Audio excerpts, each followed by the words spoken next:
જામનગરમાં police headquarters ખાતે 160 જવાનોની તાલીમ પૂર્ણ થતાં વિધિવત રીતે પોલીસ ખાતામાં સમાવેશ થયો છે.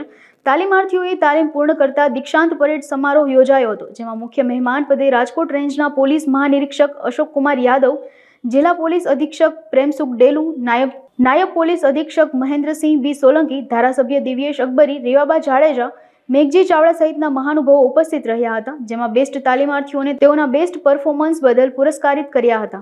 આજે ગુજરાત પોલીસમાં 160 નવા લોકરક્ષકો જામનગર ખાતેથી 8 મહિનાની તાલીમ લીધા પછી આજે દીક્ષાંત પરેડ યોજવામાં આવેલો છે.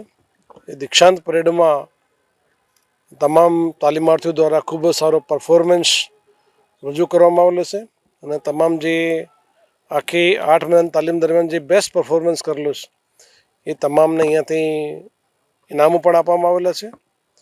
તમામ તાલીમાર્થીઓ ભારતના સંવિધાન પ્રત્યે શપથ લીધેલી છે અને અમે તમામ તાલીમાર્થીઓને ખૂબ સરસ તાલીમ બદલ તેમજ ભવિષ્યમાં સારી કામગીરી કરવા બદલ તમામને ખૂબ શુભેચ્છા પાઠવી છે. અને આજે એ લોકોની તાલીમ 8 મહિને પૂર્ણ થાય છે. આવતીકાલથી તમામ પ્રકારની જે પ્રેક્ટિકલ તાલીમ છે એમાં એ પાર્ટિસિપેટ કરવાના છે અને ટૂંકા સમયમાં ગુજરાત પોલીસની સેવામાં જોડવામાં આવનાર છે.